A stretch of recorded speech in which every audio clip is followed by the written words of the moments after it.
विद्यार्थी मित्रो, महाराष्ट्रातील टीईटी देणाऱ्या सर्व विद्यार्थ्यांसाठी आपण टीईटी सिरीज सुरू केलेली आहे। आपण या चॅनलवर नवीन असाल, चॅनल सबस्क्राइब केलं नसेल तर आजच सबस्क्राइब करून ठेवा, कारण या टीईटी सिरीजमध्ये आपण ट्रिक पद्धतीने टीईटीचे गणित सेकंदात कसे सोडवायचे हे पाहतोय। तर या ठिकाणी 2024 पेपर 2 मध्ये हा एक प्रश्न विचारला होता, ज्यामध्ये असं विचारलेलं आहे 385 चा घातांक 8 अधिक 1251 चा घातांक 8 अधिक 630 चा घातांक 6 बरोबर ए। तर ए च्या एकक स्थानी कोणता अंक आहे असा प्रश्न आहे 2024 टीईटी पेपर 2। तर आता हा प्रश्न तसा सोपा आहे, तुम्ही सेकंदामध्ये सोडवू शकतात, परंतु यामध्ये काय नेमकं अवघड येणार आहे हे मी तुम्हाला आज शिकवणार आहे।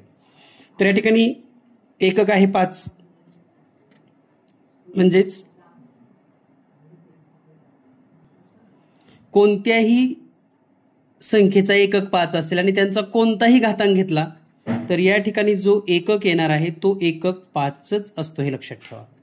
त्यानंतर इथं एकक आहे 1, त्याचा कोणताही घात घ्या, येणाऱ्या संख्येचा घातांकाचा एकक हा 1च असतो।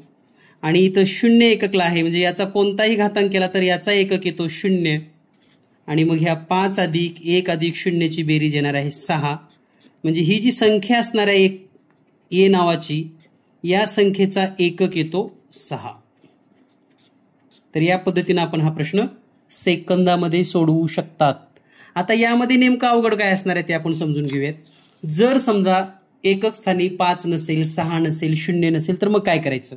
उदाहरणार्थ 324 चा घातांक 15 दिलाय, आता इथं तर 6 1 0 नाही, मग काय करायचं, या 15ला आपण 4 न भाग द्यायचा, 4 त्रिकोण 12 आणि बाकी किती आली 3, लक्षात घ्या बाकी किती येते 3। तर हा जो एकक आहे तो 3 वेळेस, बाकी जेवढी आली आहे तेवढ्या वेळेस, म्हणजेच 4 गुणिले 4 गुणिले 4 असं 3 वेळेस करायचं आणि हा गुणाकार येतो 64, म्हणून या संख्येचा एकक येतो 4। बाकी जर 2 आली असती तर फक्त 2 वेळेस गुणाकार करायचं, बाकी जर 1 आली तर फक्त 1 वेळेस घ्यायचं। आणखी एक उदाहरण पाहूया आपण याच पद्धतीचं। 3 या ठिकाणी पहा, एकक आता 7 आहे, म्हणजे 927 आणि याचा घातांक आहे 38।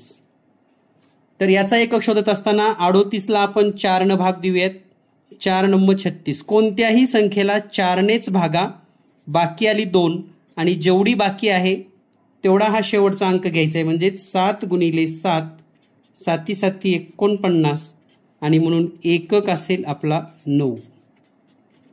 तर या पद्धतीनं सोप्या पद्धतीनं ह्या ट्रिक्स जर तुम्हाला आवडल्या असतील तर जास्तीत जास्त मित्रांना